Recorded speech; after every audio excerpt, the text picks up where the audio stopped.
इस वीडियो में हम लोग लारावेल के फर्स्ट प्रोजेक्ट को क्रिएट करना सीखेंगे और उसको रन करेंगे और विंडोज़ के अंदर ये करेंगे। मैं विंडोज़ 11 यूज़ कर रहा हूँ, आप कोई से भी विंडोज़ 10 के बाद कोई से भी विंडोज़ 11 12 कोई भी यूज़ कर रहे हो, प्रोसेस सबके लिए सेम रहेगा।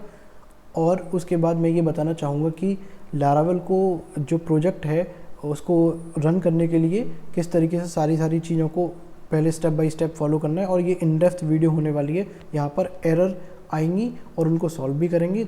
इससे वीडियो थोड़ी लंबी हो जाती है बट आपको प्रॉपर नॉलेज दी जाती है। चैनल इस तरीके से बनाया गया है हमारा कि इस पर नॉलेज तो मिलेगी लेकिन साथ में आपको सोल्यूशन भी मिलेगा हर प्रॉब्लम का। डायरेक्ट नई चीज़ें कराते हैं हम लोग, ठीक है। तो चलो आगे बढ़ते हैं और करते हैं। उससे पहले मैं आपसे रिक्वेस्ट करना चाहूँगा कि अगर आप मेरे चैनल पर नए हैं तो प्लीज़ इसको सब्सक्राइब करें और अगर वीडियो पसंद आए तो लाइक करिएगा, दोस्तों के साथ शेयर करिएगा। और मैं आपसे प्लीज़ एक चीज़ और रिक्वेस्ट करना चाहूँगा कि आप इस प्लेलिस्ट को ज़रूर एक्सेस करें प्रोग्रामिंग विद अर्पित चैनल पर जाके प्लेलिस्ट में जाके, और इस प्लेलिस्ट को Laravel 12 full tutorial in Hindi beginner to advance, इस प्लेलिस्ट को ज़रूर एक्सेस करें। और इस प्लेलिस्ट में सारी वीडियोज़ आएंगी पूरी शुरू से लेकर एंड तक लारावेल की, और जिससे आपको सारी चीज़ें एक जगह पर मिल जाएंगी। और इस प्लेलिस्ट को अगर आप दोस्तों के साथ शेयर करेंगे तो मुझे और खुशी मिलेगी और मुझे लगेगा कि हाँ मैं थोड़ा हम मोटिवेशन मिलेगा और इस तरह की वीडियो और ला पाएंगे हम आपके साथ। तो चलिए आगे बढ़ते हैं, इसको क्रॉस करते हैं।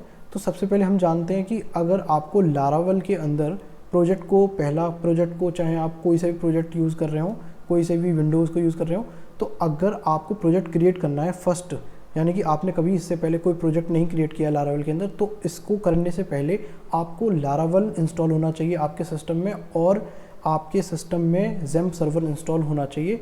ये दोनों कैसे इंस्टॉल करने, अगर आपको नहीं पता है या आप पहली बार चैनल पर आएँ तो मेरे इसी प्लेलिस्ट में जो मैंने आपको दिखाया और नीचे डिस्क्रिप्शन में आपको लिंक मिल जाएगा, वहाँ से आज जाकर आप पूरी वीडियो को देख सकते हैं, वहाँ सारी चीज़ें मिल जाएंगी आपको। तो बिना टाइम वेस्ट किए हम आगे बढ़ते हैं और जानते हैं कि किस तरीके से प्रोजेक्ट को क्रिएट करेंगे। सबसे पहला स्टेप होगा कि आप सबसे पहले जाएं और VS कोड जो है आपका ओपन कर लें। तो उससे पहले मैं चाहूँगा कि आप 10 PC में जाएं अपने और एक फ़ोल्डर बना लें अपने किसी भी ड्राइव के अंदर, और फोल्डर बना के मनचाहा वहाँ पर अपना नाम रख सकते हैं या लारावेल प्रोजेक्ट्स रख सकते हैं। बेसिकली एक मेन फोल्डर होगा, उसके अंदर बहुत सारे लारावेल के प्रोजेक्ट्स होंगे। तो सबसे पहले हम मेन फोल्डर की बात करूँ तो मैंने YT ट्यूटोरियल यानी यूट्यूब ट्यूटोरियल नाम से फ़ोल्डर बना रखा है।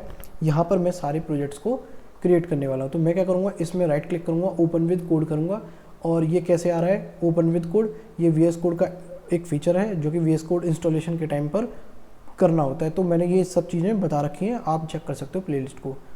और अब हम बात करते हैं यूट्यूब ट्यूटोरियल नाम से मैंने ओपन कर लिया फोल्डर। अब आपको सिर्फ 3 डॉट में जाना है और टर्मिनल में जाना है और न्यू टर्मिनल में जाना है। अब आपको एक कमांड लिखनी है नई प्रोजेक्ट को बनाने के लिए।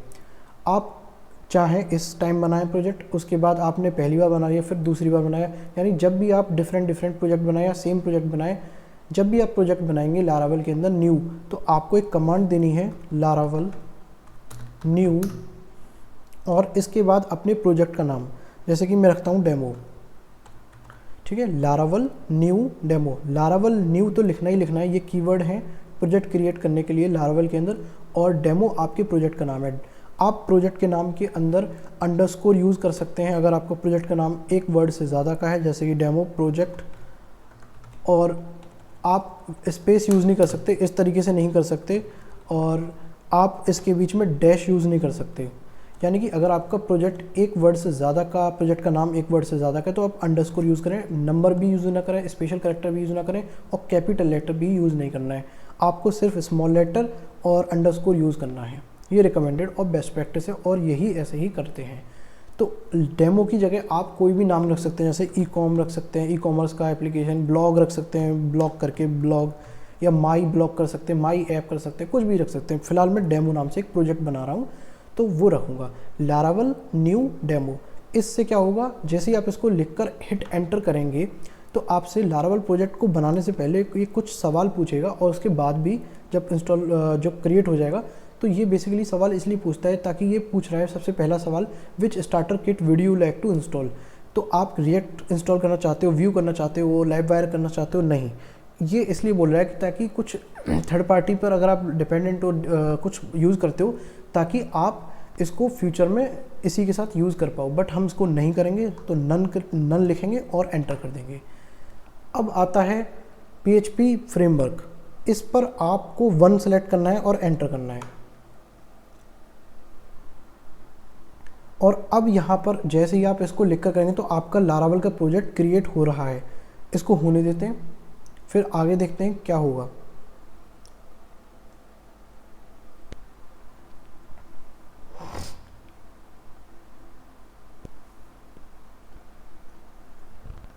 अब ये प्रोजेक्ट क्रिएटिंग चल रही है और क्रिएट होने के बाद आपके पास 1-2 सवाल और पूछेगा, वो भी हम देखते हैं क्या करेगा।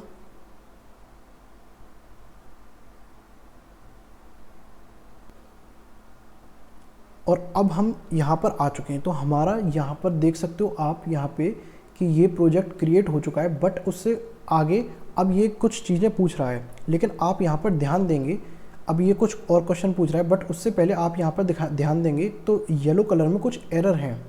जैसे कि एक एरर है SQLite मिसिंग PDO एक्सटेंशन, और बाकी सब पर दिया हुआ है SQLite, MySQL, MariaDB, PGSQL और SQL SRV, तो सर्वर वाला। तो यहाँ पर बेसिकली है क्या, मैं आपको बता देता हूँ। ये वार्निंग के साथ एरर दे रहा है, तो यहाँ से अभी कोई दिक्कत तो नहीं होगी, अब हम प्रोजेक्ट को क्रिएट करेंगे। लेकिन मैं आपको ये पहले बताऊँगा ये एरर क्यों आ रही है। बेसिकली जब हमने XAMPP सर्वर को इंस्टॉल किया था और PHP को इंस्टॉल किया था, तो लास्ट वीडियो में, तो XAMPP सर्वर को क्रिएट करने के बाद हमने जब उसको थोड़ा सा रन किया था, तो मैंने बोला था कि वो प्रोजेक्ट सक्सेसफुली चल गया है। लेकिन चल तो गया है, अब भी चल जाएगा प्रोजेक्ट तो, लेकिन वहाँ पर एरर आएगी डेटाबेस के साथ। मैंने बोला था ना कि वहाँ पर एक एरर आएगी, और वो हम देखेंगे कि उसके बाद डेटाबेस की कनेक्टिविटी जब करेंगे तब हम देखेंगे कौन सा एरर है। तो अब यहाँ पर एक एरर आएगी। इनको अगर आप मेरी फॉलो अलोंग कर रहे हैं वीडियो को, और आपने मेरे प्लेलिस्ट से वो चीज़ें देखकर और वहीं इंस्टॉलेशन से लेकर आप यहाँ तक पहुँचे मेरी वीडियो देखकर, तब ये एरर आपको ज़रूर फेस करने को मिलेगी। और अगर आपने कहीं से और इंस्टॉल किया हुआ है या पहले से इंस्टॉल है, तो शायद आपको ये एरर देखने को ना मिले। तो बेसिकली होता क्या है, ये एक्सटेंशन मिसिंग है। जब हमने PHP को इंस्टॉल किया था अपने सर्वर के अंदर, सिस्टम के अंदर, तो वहाँ पर एक एक्सटेंशन मैंने जानबूझ के नहीं करवाया था आपको, बाकी तो करवा दिए थे अनकमेंट, बट एक कमेंट रह गया था, वो जो कि था MySQL। ठीक है, अभी हम देखेंगे उसको भी आगे ये कैसे काम करता है। बट अभी इससे पहले क्वेश्चन का सवाल लेते हैं, एरर भी सॉल्व करेंगे। अभी आपको एरर दिखाऊंगा, इसके बाद तब सॉल्व करेंगे। पहले ये पूछ रहा है कि which database will your application use. इसका मतलब है कि आपका जो प्रोजेक्ट है, अब आपने जो बना रहे हो, इसमें जो डेवलपमेंट करोगे, इसमें आप कौन सा डेटाबेस यूज़ करोगे। तो मैं कह रहा हूँ कि यहाँ पर MySQL आपको चूज़ करना है। ध्यान रखें, MySQL जो लिखना है वो कैपिटल लेटर में नहीं लिखना है, कैसे भी नहीं, विदाउट स्पेस, और स्मॉल लेटर में लिखना है, और ऐसे ही लिखना है जैसे मैंने लिखा है। यहाँ पर क्लिक करके आप एंटर करेंगे, क्योंकि MySQL को हम इसलिए चूज़ कर रहे हैं और किसी को नहीं, क्योंकि हम MySQL के साथ ही ट्यूटोरियल देखेंगे। ठीक है, और बाकी चीज़ें अलग टॉपिक हैं तो हम उसको कवर नहीं करेंगे, ये हमारा इसके साथ टॉपिक रहेगा। अब बात आती है default database updated, would you like to run the default database migration. No. इसका मतलब है कि क्या आप अपनी टेबल को माइग्रेशन, मतलब टेबल को जो आप डेटाबेस के सेटिंग बना रहे हो यहाँ पे और कॉन्फ़िगरेशन कर रहे हो, ठीक है, और आपने जो बताया कि MySQL यूज़ करोगे, तो क्या उसमें अभी टेबल डालना चाहते हो जो लारावल डिफ़ॉल्ट प्रोवाइड करता है। तो अभी हम बोल रहे हैं नहीं। अब ये बोल रहा है क्या आप नोड पैकेज मैनेजर यानी कि नोड को इनिशियलाइज़ करना चाहते हो। नहीं, तो नो पर क्लिक करें। हर बार ये पूछेगा जब आप नया प्रोजेक्ट बनाएंगे। तो अब आपका प्रोजेक्ट रेडी है इसको रन करने के लिए। अब देखिए, 2 तरीके से आप प्रोजेक्ट को बना तो दिया, अब 2 तरीके हैं प्रोजेक्ट को रन करने के। पहला तरीका जो है वो ओल्ड है और थोड़ा सा वो रिकमेंडेड भी नहीं है और थोड़ा टाइम टेकिंग भी है और वो ज़्यादा यूज़फुल है भी नहीं। सेकंड तरीका वो जो मैं रिकमेंड करूँगा वो आपको हमेशा यूज़ करना है, उससे टाइम भी सेव होगा और एक नीट एंड क्लीन कोड रहेगा और ऑर्गेनाइज रहेगा। तो देखो, पहले हम किल टर्मिनल आ रहा है यहाँ पे डस्टबिन का साइन, उस पर क्लिक करेंगे और उसको हटा देंगे टर्मिनल को और डिलीट कर देंगे बेसिकली। अब हम यहाँ पर आ गए। तो अभी आप देखिए यूट्यूब ट्यूटोरियल के अंदर डेमो नाम से प्रोजेक्ट बन चुका है। ये देखिए पूरी फाइल आ चुकी है डेमो नाम के प्रोजेक्ट की। लेकिन अभी हम एक्चुअल में यूट्यूब ट्यूटोरियल के अंदर हैं, इस फोल्डर के अंदर। तो आप क्या करेंगे, पहला तरीका क्या है कि आप यहाँ पर जस्ट तुरंत बाद जैसे क्रिएट करोगे उसके बाद टर्मिनल पे जाओगे, आप न्यू टर्मिनल पे जाओगे और प्रोजेक्ट को रन करने की कमांड होती है उसको आपको लिखना है। बेसिकली अगर ये आप ये बोल रहे हैं कि कमांड हम क्यों लिख रहे हैं, यहाँ पर क्या कर रहे हैं, ये सब मैं आपको एक छोटा सा बता दूँ कंसाइज तरीके में, बिल्कुल ओवरव्यू में, कि बेसिकली लारावल में कुछ ऐसे कमांड्स होते हैं जिसकी वजह से हमको कुछ बनाना होता है, कुछ चीज़ें करनी होती है, रन करना होता है, चलाना होता है प्रोजेक्ट को, ठीक है, या कुछ भी करना होता है। तो हमारे पास कुछ कमांड्स होती हैं। अब आपको ये बेसिकली ज़रूरी नहीं है कि ये कमांड को आपको याद ही करना है, वो धीरे धीरे आप प्रैक्टिस करोगे, 10-15 बार करोगे तो अपने आप आ जाएगा। मुझे भी इस तरीके से आया था। अब बात करते हैं यहाँ पर प्रोजेक्ट को रन करने का पहला तरीका था, और पहले तरीके में हम ये देख रहे हैं कि कमांड क्या है। दोनों तरीके में कमांड सेम रहेगी, तरीका अलग अलग रहेगा बस एक्सेस करने का। बट अभी हम कमांड देख लेते कि रन कैसे करना है। तो एक कमांड है php artisan serve, php artisan serve, php artisan serve, और कोई स्पेलिंग नहीं होनी चाहिए, विदाउट इस और किसी भी तरीके से कोई पंक्चुएशन मार्क कुछ भी नहीं। php artisan serve जैसे मैंने लिखा है वैसे ही स्पेस के साथ। इसमें क्या होता है, php artisan serve क्या करता है, हमारे प्रोजेक्ट को रन कर देता है। देखिए अब लेकिन यहाँ पर एक एरर आ गई, बोल रहा है कि could not open input file artisan. इसको बोल रहा है कि आर्टिजन फाइल नहीं मिली है ताकि इस आर्टिजन की मदद से ये प्रोजेक्ट को रन करे। अब एक्चुअल में हम है कहाँ पे, यूट्यूब ट्यूटोरियल के अंदर। तो इस वाले ट्यूटोरियल के अंदर तो कोई ऐसी फाइल है नहीं आर्टिजन। अब आप देखिए डेमो नाम से प्रोजेक्ट है हमारा, उसके अंदर आर्टिजन फाइल है। तो मैंने आपको बताया था कि आर्टिजन फाइल जो हमारा इंट्रो वीडियो था, तो वहाँ पर ये सारी फाइल्स ऐसी होती हैं जो प्रोजेक्ट रन करने में काम आती हैं, और उनको हम डिलीट नहीं कर सकते वरना प्रोजेक्ट रन नहीं होगा।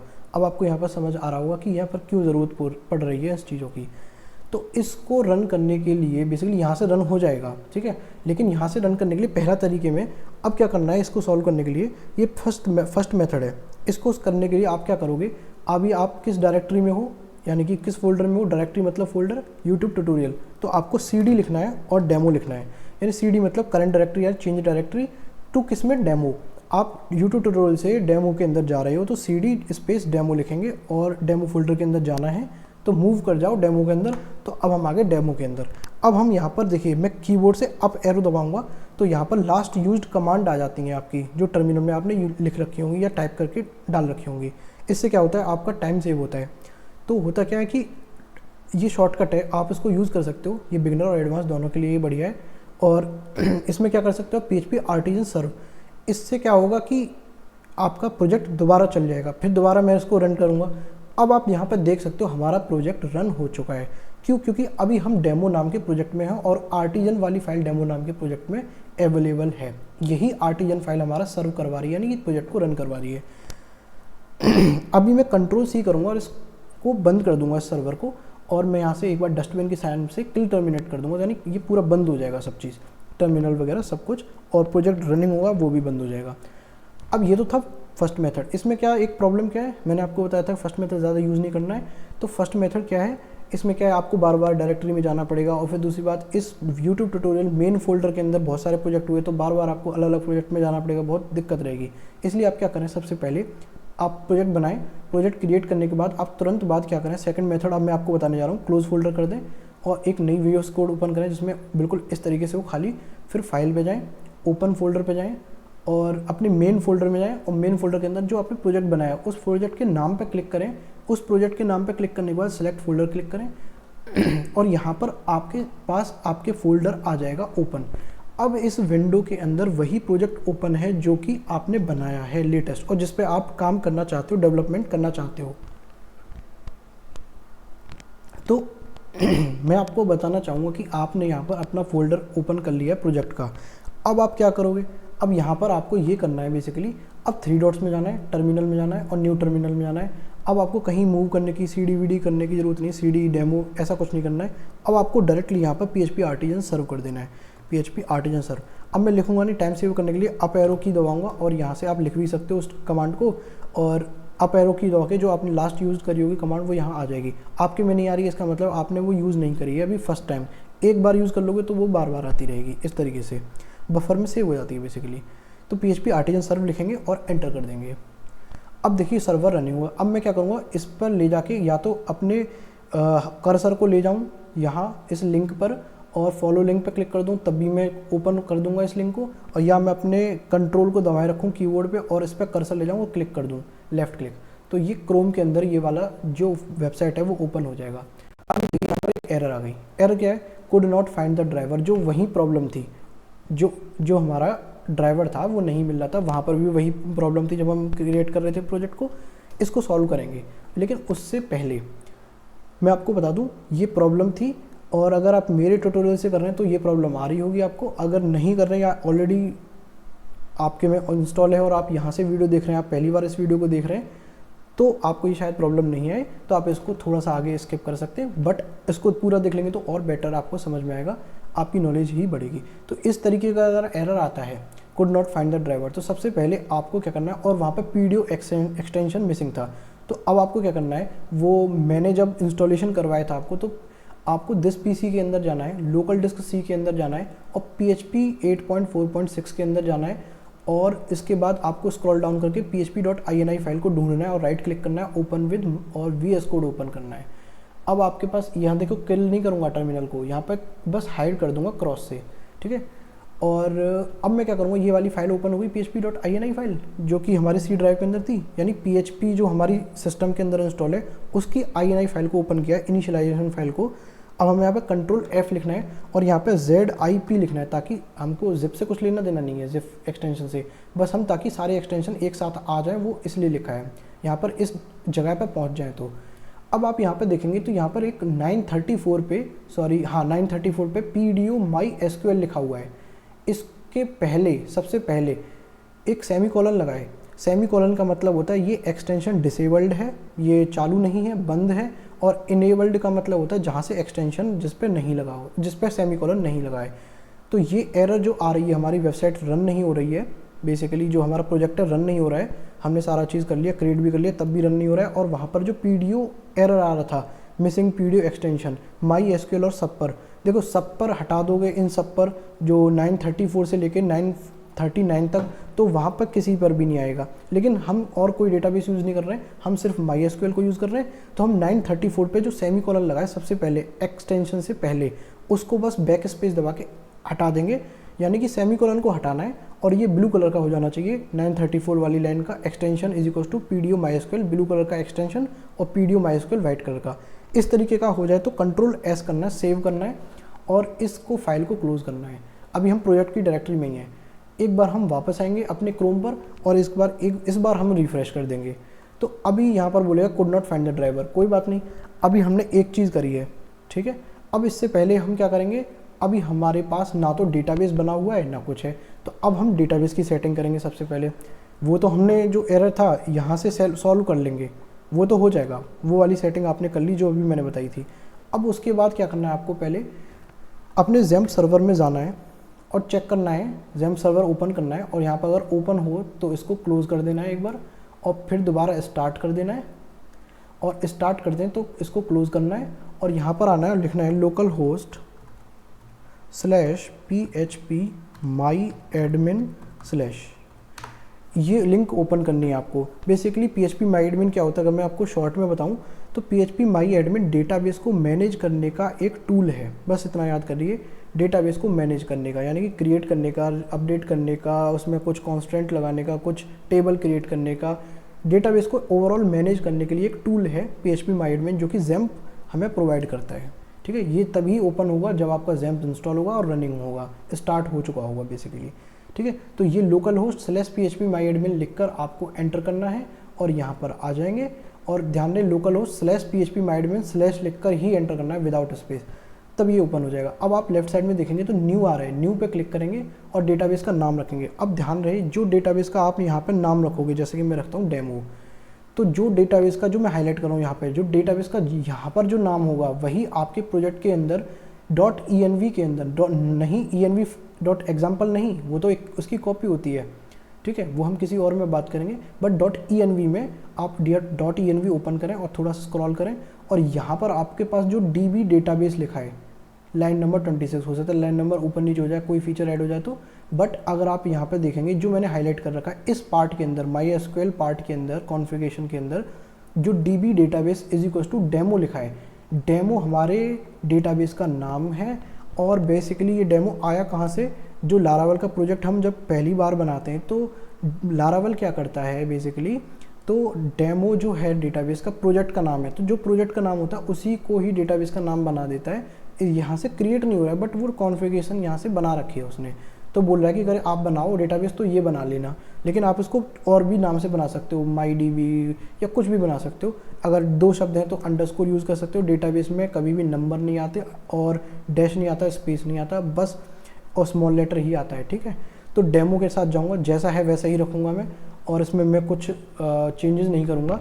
तो अब मैं क्या करूँगा, जो यहाँ पर डेमो लिखा है, यहाँ पे जो भी चीज़ लिखी होगी, ठीक है, जो भी नाम लिखा होगा वही नाम हमको यहाँ पर आना है और यहाँ डेटाबेस में लिखना है और क्रिएट कर देना है। ध्यान देना है, ये मस्ट इंश्योर इनिशियलाइज करना है आपको, यानी ये इंश्योर करना है कि जो डेमो डेटाबेस आप यहाँ बना रहे हो वही ENV के अंदर, इस कॉन्फ़िगरेशन के अंदर, DB डेटाबेस के अंदर जो नाम है उससे मैच करना चाहिए, वरना एरर आएगी और डेटाबेस आपका नहीं चलेगा। अब ये आ गया, डेटाबेस तो बन गया। अब देखिए डेटाबेस के अंदर कोई टेबल नहीं है, आप लिखा है no table found in database. अब क्या करते हैं, टेबल को माइग्रेट करते हैं बेसिकली इस लारावेल प्रोजेक्ट से। तो बेसिकली होता क्या है, माइग्रेट का मतलब होता है आप अपने डेटाबेस में, यानी जो प्रोजेक्ट में डेटाबेस में जो टेबल बना रखे हैं बाय डिफ़ॉल्ट लारावेल, होता क्या है, लारावेल जो है, वीडियो लंबी हो जाएगी मुझे पता है, बट थोड़ी सी मैं आपको शॉर्ट में बता दूं। तो जो लारावेल क्या करता है, बेसिकली कुछ बॉयलर प्लेट कोड देता है, यानी बना बनाया कोड देता है, कुछ सेटिंग्स का, कुछ फाइलों का जो ज़रूरी होती है प्रोजेक्ट को रन करने में और डेटाबेस को रन करने में, वो कोड ऑटोमेटिकली टेबल, जो कुछ बनी बनाई टेबल होती है वो यहाँ से किस फोल्डर से जाती है मैं ये भी दिखा देता हूँ, डेटाबेस फोल्डर से, माइग्रेशन फोल्डर से, और ये 3 फोल्डर हैं, 3 फाइल हैं आपकी यहाँ पे, ठीक है। तो 3 फाइल तो यहाँ, उन 3 फाइल के अंदर भी बहुत सारी टेबल हैं, जैसे कि सेशंस, ठीक है।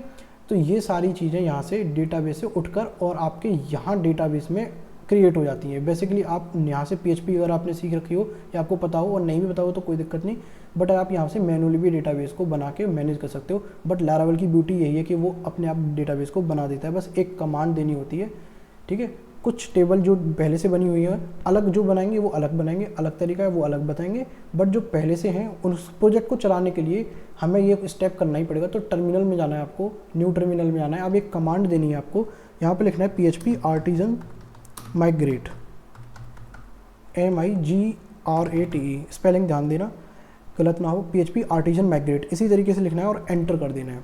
तो आपकी सारी टेबल यहाँ से देखो, प्रिपेयरिंग डेटाबेस बना रहा है, माइग्रेशन डेटाबेस तो बन चुका, सॉरी प्रिपेयरिंग डेटाबेस में प्रिपेयर कर रहा है, कुछ चीज़ें बनाने के लिए कनेक्शन बना रहा है, फिर माइग्रेशन टेबल को बना रहा है, फिर रन कर रहा है और ये सारी टेबल बना रहा है। अब वहाँ पे डन डन डन लिखा रहा है। अब हम वापस क्रोम पे चलेंगे और इस बार लोकल होस्ट पे PHP एडमिन को रिफ्रेश कर देंगे। तो यहाँ पर ये सारी टेबल बन के आ गई। मैंने वहाँ पर बताया था सेशंस हैं, तो यहाँ पर भी सेशंस नाम के टेबल आ चुकी है। अब हम इसको क्लोज करेंगे और एक बार रिफ्रेश करेंगे।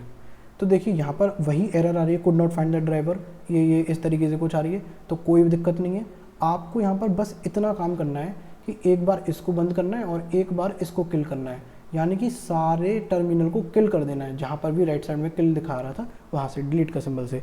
अब आपको यहाँ पर एक बार लिखना है PHP आर्टिजन ऑप्टिमाइज। इससे क्या होता है, इससे क्या हो जाएगा, आपकी फाइल्स और फोल्डर्स जो होंगे, कैशे जो होगा वो डिलीट हो जाएगा और रीफाइल्स दोबारा बन जाएंगी, ठीक। कैशे हट जाएगा, बेसिकली कोई दिक्कत होगी तो ऑप्टिमाइज़ कर देता है बेसिकली फाइल्स को, जो आपने चेंजेस करे वो सेव हो जाते हैं और रिफ्लेक्ट होने लगते हैं। अब एक बार आपको PHP आर्टिजन सर्व करना है। अगर इससे एरर नहीं जाती तो हम आगे बताऊँगा। फिर आपको वापस आना है, Ctrl+R दबाना है और अब आपकी एरर चली गई और 100% इस तरीके से एरर चली ही जाएगी, ठीक है। और अगर यहाँ पर इस तरीके से इस चीज़ पर आकर यहाँ आकर आपकी एरर आ रही है तो आप मुझे कमेंट पूछ सकते हैं। मैं 100% श्योर हूँ कि यहाँ पर आपको एरर नहीं आएगी, जो मैंने अभी आपको जितनी भी चीज़ें बताई हैं वो फॉलो करने के बाद, ठीक है। और अगर आपने मेरे ट्यूटोरियल नहीं भी देखे और वो जो एक्सटेंशन वाली चीज़ें हैं तो आप उसको एक बार कंफर्म भी कर लें अपने मैच करके, ठीक है, विंडोज़ के अंदर। अब आपका ये लारावेल का प्रोजेक्ट चल चुका है। तो आपने देखा यहाँ पर कि किस तरीके से मैंने आपको सारी चीज़ें समझाई, स्टार्टिंग से लेकर एंड तक, एरर भी सॉल्व कराए, ताकि वीडियो इसलिए लंबी हो जाती हैं तो आपको एक लाइव एग्जांपल भी मिल गया होगा। अगर मैं इसको डायरेक्ट कर देता और यूट्यूबर्स की तरह थे तो आपको प्रॉब्लम आती। तो मैं नहीं चाहता कि जो मुझे चीज़ें प्रॉब्लम फेस करनी पड़े आपको भी करनी पड़ी, तो ऐसा नहीं हो, इसलिए मैंने आपको सारी चीज़ें डिटेल में बताई है, सारी प्रॉब्लम सॉल्व करके बताइए, सब कुछ बताइए। अब आपको कुछ मस्ट चीज़ों का ध्यान देना है। आपका लारावेल प्रोजेक्ट बन गया है, इसके बाद हम और आगे चीज़ें देखेंगे किस तरीके से आपको सारी चीज़ें, और हम नेक्स्ट ट्यूटोरियल को भी आगे देखेंगे अगली वीडियो में। लेकिन मैं आपको एक चीज़ बता देता हूँ, ध्यान से समझिएगा कि यहाँ पर क्या होता है। बेसिकली जब आप इस प्रोजेक्ट को बना लेंगे, उस प्रोजेक्ट को बना के आप नया प्रोजेक्ट और बनाएंगे किसी भी तरीके से, अब दूसरा भी प्रोजेक्ट बनाएंगे अब दूसरे किसी नाम से, तो आपको प्रोजेक्ट बनाने के लिए लारावेल न्यू प्रोजेक्ट का नाम इस्तेमाल करना है कमांड का। और अगर आपको रन करना है तो मैं आपको रिवाइज़ करा देता हूँ। अगर आपको रन करना है लारावेल प्रोजेक्ट को किसी को, किसी भी प्रोजेक्ट को, तो आपको क्या करना पड़ेगा, PHP आर्टिजन सर्व करना पड़ेगा। और कोई चीज़ आपने environment.env फाइल में चेंज करी है या कोई ऐसी सेटिंग इसमें छेड़ी है, तो आप क्या करेंगे, PHP आर्टिजन ऑप्टिमाइज़ करेंगे, देन उसके बाद PHP आर्टिजन सर्व करेंगे, आपकी वेबसाइट में चल जाएगी 100%। ठीक है, तो मैं मिलता हूँ आपसे अगली वीडियो में, तब तक के लिए stay healthy and stay safe and thank you so much and good bye.